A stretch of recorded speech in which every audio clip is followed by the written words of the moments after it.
3 How to Build Better Habits in 4 Simple Steps in 1898. A psychologist named Edward Thorndike conducted an experiment that would lay the foundation for our understanding of how habits form and the rules that guide our behavior. Thorndike was interested in studying the behavior of animals, and he started by working with cats. He would place each cat inside a device known as a puzzle box. The box was designed so that the cat could escape through a door by some simple act, such as pulling at a loop of cord, pressing a lever, or stepping on a platform.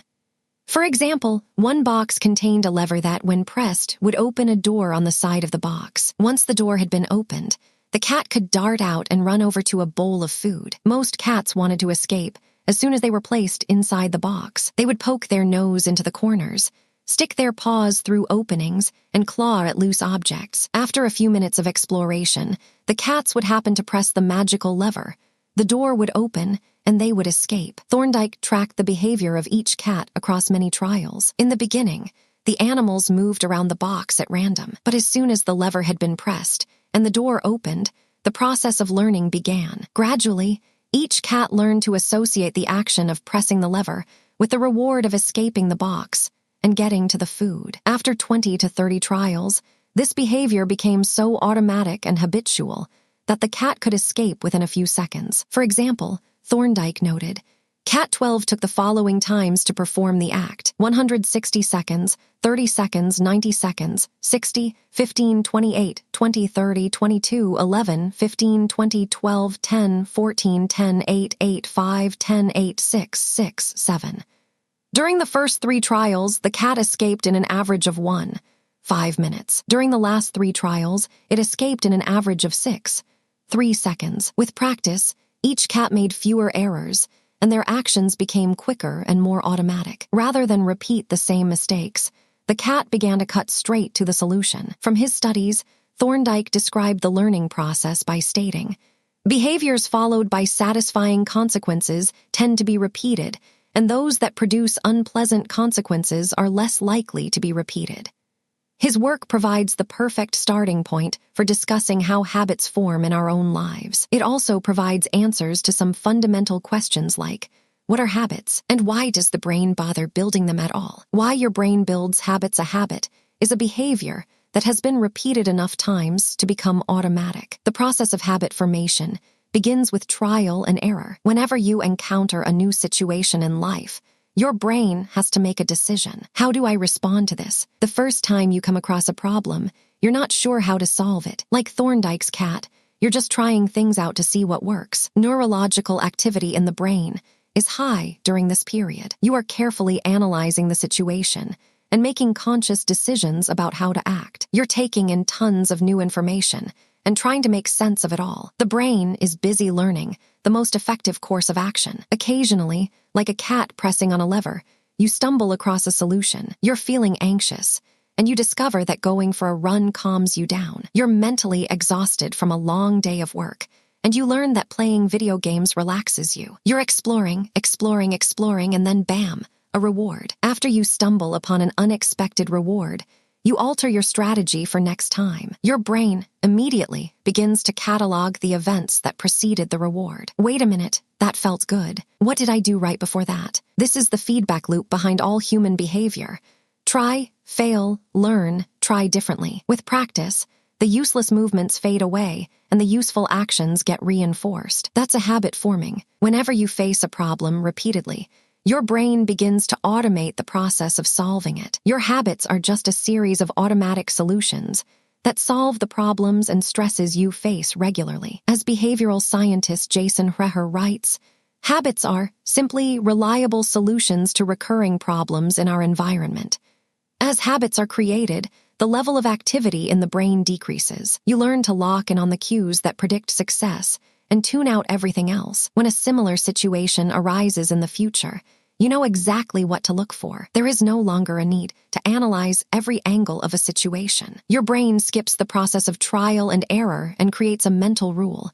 If this, then that. These cognitive scripts can be followed automatically whenever the situation is appropriate. Now, whenever you feel stressed, you get the itch to run. As soon as you walk in the door from work, You grab the video game controller. A choice that once required effort is now automatic. A habit has been created. Habits are mental shortcuts learned from experience. In a sense, a habit is just a memory of the steps you previously followed to solve a problem in the past. Whenever the conditions are right, you can draw on this memory and automatically apply the same solution. The primary reason the brain remembers the past is to better predict what will work in the future. Habit formation is incredibly useful because the conscious mind is the bottleneck of the brain. It can only pay attention to one problem at a time. As a result, your brain is always working to preserve your conscious attention for whatever task is most essential. Whenever possible, the conscious mind likes to pawn off tasks to the non-conscious mind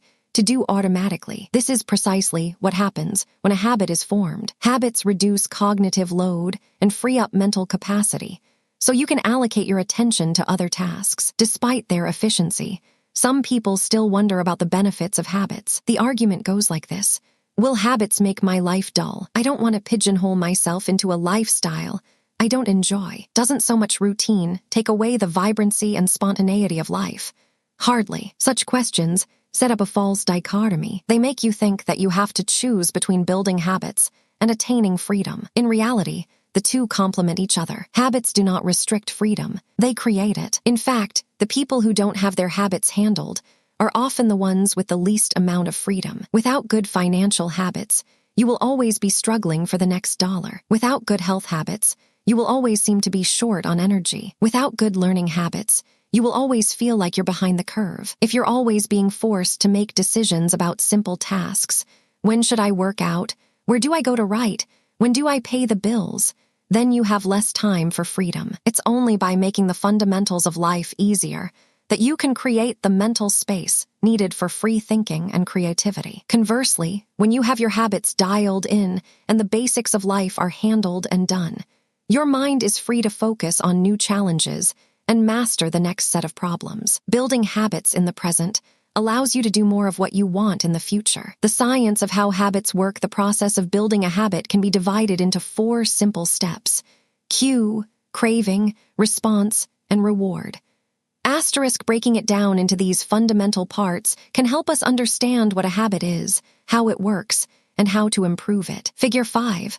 All habits proceed through 4 stages in the same order: cue, craving, response, and reward. This 4-step pattern is the backbone of every habit, and your brain runs through these steps in the same order each time. First, there is the cue. The cue triggers your brain to initiate a behavior. It is a bit of information that predicts a reward. Our prehistoric ancestors were paying attention to cues that signaled the location of primary rewards like food, water, and sex. Today, we spend most of our time learning cues that predict secondary rewards like money and fame, power and status, praise and approval, love and friendship, or a sense of personal satisfaction. Of course, these pursuits also indirectly improve our odds of survival and reproduction, which is the deeper motive behind everything we do.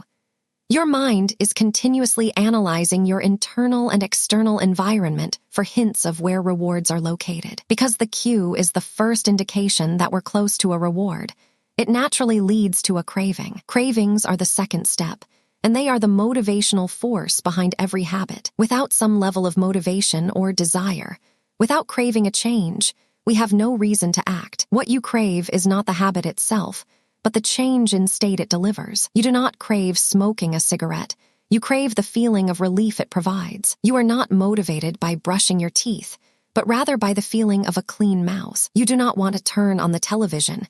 You want to be entertained. Every craving is linked to a desire to change your internal state. This is an important point that we will discuss in detail later. Cravings differ from person to person. In theory, any piece of information could trigger a craving, but in practice, people are not motivated by the same cues. For a gambler, the sound of slot machines can be a potent trigger that sparks an intense wave of desire. For someone who rarely gambles, the jingles and chimes of the casino are just background noise. Cues are meaningless until they are interpreted. The thoughts, feelings, and emotions of the observer are what transform a cue into a craving. The third step is the response. The response is the actual habit you perform, which can take the form of a thought or an action. Whether a response occurs depends on how motivated you are and how much friction is associated with the behavior. If a particular action requires more physical or mental effort than you are willing to expend, then you won't do it. Your response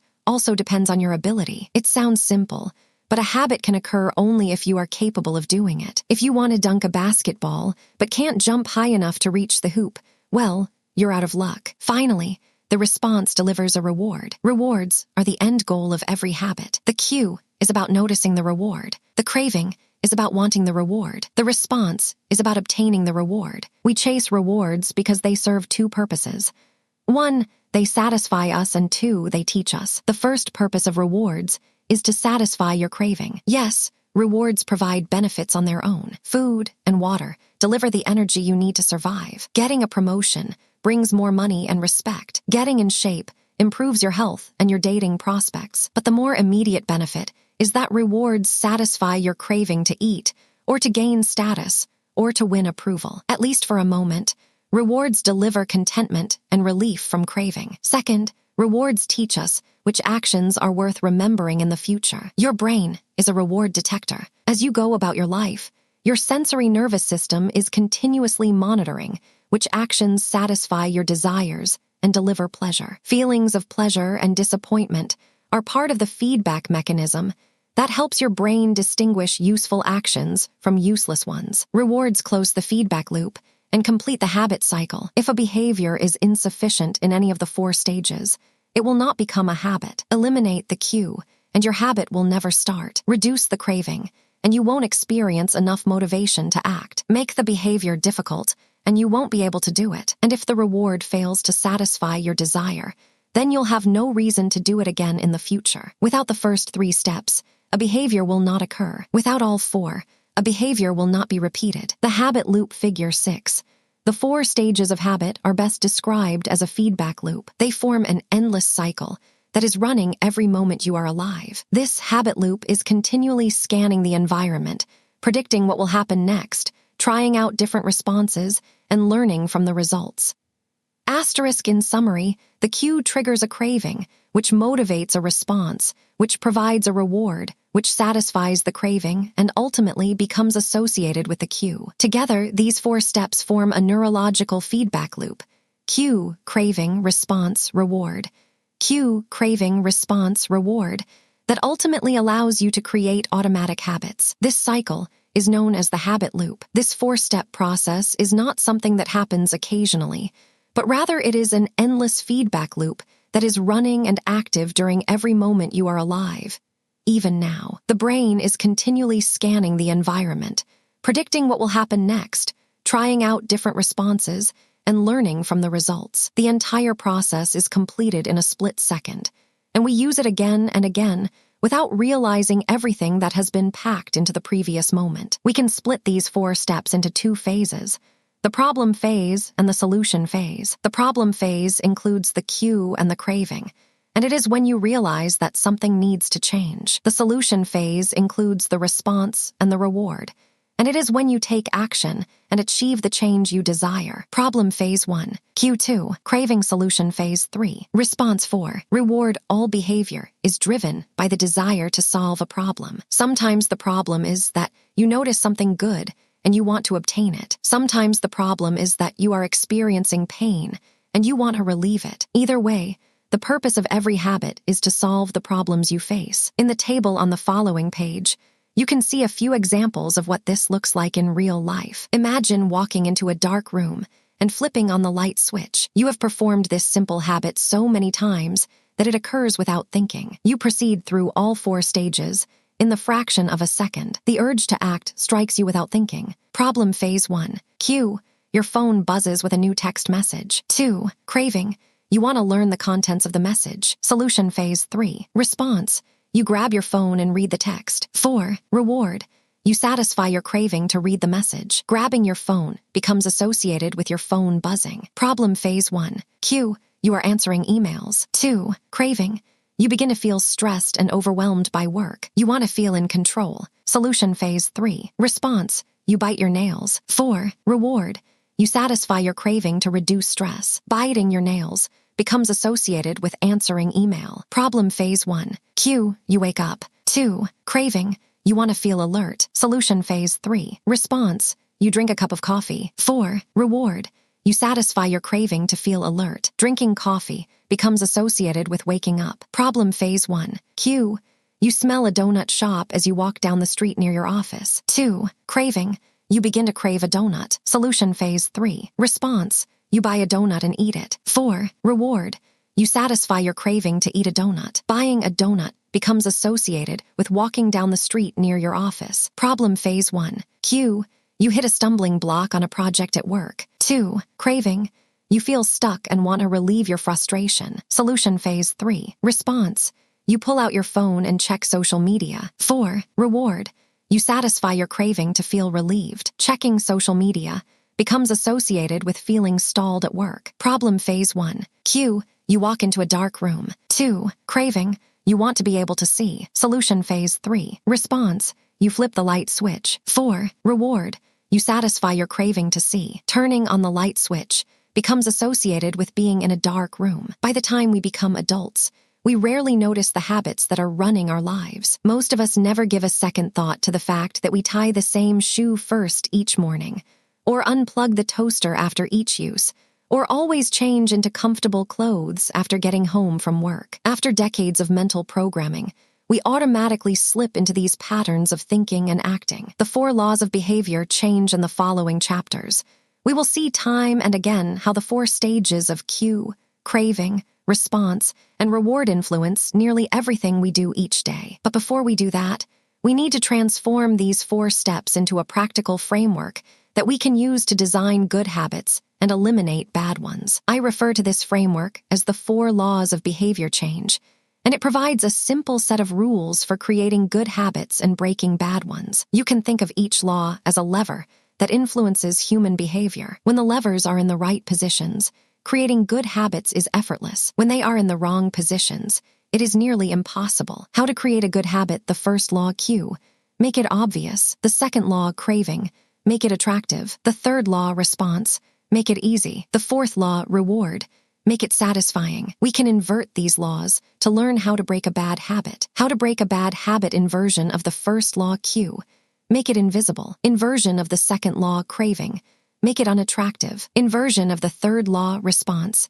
make it difficult. Inversion of the fourth law, reward, make it unsatisfying. It would be irresponsible for me to claim that these 4 laws are an exhaustive framework for changing any human behavior, but I think they are close. As you will soon see, the 4 laws of behavior change apply to nearly every field, from sports to politics, art to medicine, comedy to management. These laws can be used no matter what challenge you are facing. There is no need for completely different strategies for each habit. Whenever you want to change your behavior, you can simply ask yourself, 1. How can I make it obvious? 2. How can I make it attractive? 3. How can I make it easy? 4. How can I make it satisfying? If you have ever wondered, why don't I do what I say I'm going to do? Why don't I lose the weight or stop smoking or save for retirement or start that side business? Why do I say something is important but never seem to make time for it?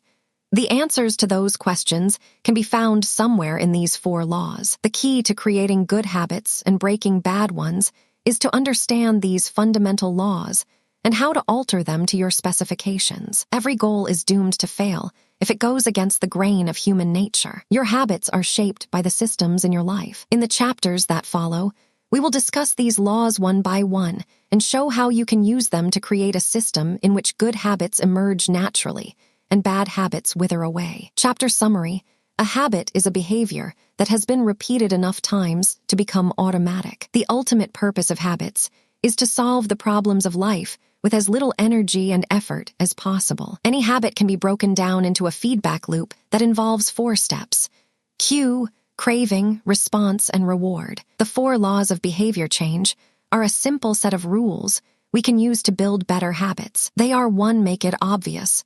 2. Make it attractive. 3. Make it easy. And 4. Make it satisfying.